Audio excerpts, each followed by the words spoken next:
Sir, CM sir, தமிழக மக்கள் எல்லாம் சென்டிமெண்டல் இடியட்ஸ்னு நினைச்சு எங்களை மூளை செலவு செஞ்சு எங்களை ஓட்டு போட வச்சுட்டீங்க இல்லையா?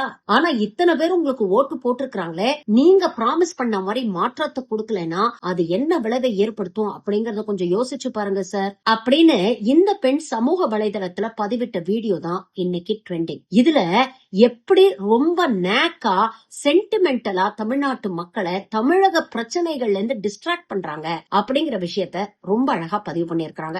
என்ன பண்றாங்க பாருங்க. எங்க சிஎம் சாரே சூப்பர் ஸ்ட்ராட்டஜி நீங்க ஃபாலோ பண்றது. Tamil Nadu people sentimental idiots.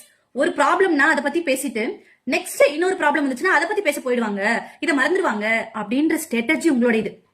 Tamil Nadu people sentimental idiots தான். அதனால தான் சென்டிமெண்டலா உங்களை செலக்ட் பண்ணிருக்காங்க. யோசிச்சு பாருங்க, வெரி டேஞ்சரஸ் தமிழ்நாடு பீப்புள். எதுவுமே செய்யாம உங்களை செலக்ட் பண்ணி சிஎம் சீட்ல உட்கார வச்சிருக்காங்கன்னா நீங்க தான் திங்க் பண்ணணும்.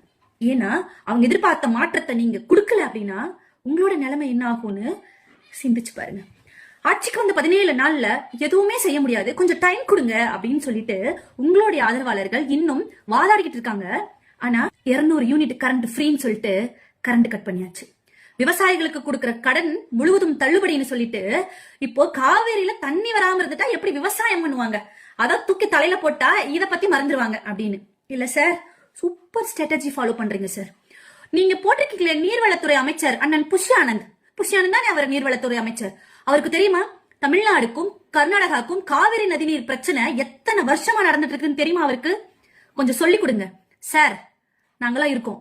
தமிழ்நாடு சிஎம்மா நீங்க வந்துட்டீங்கன்றதுனால நீங்க உங்களுடைய ஒப்புதலோட அணை கட்டுனா தமிழ்நாட்டுல என்ன மாதிரியான நிலவரம் இருக்கும் அப்படின்னு நீங்களும் பாருங்களே.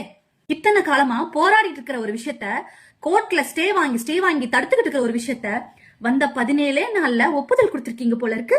வெகு வேகமா அங்க வேலை நடந்துட்டு இருக்கு சார்.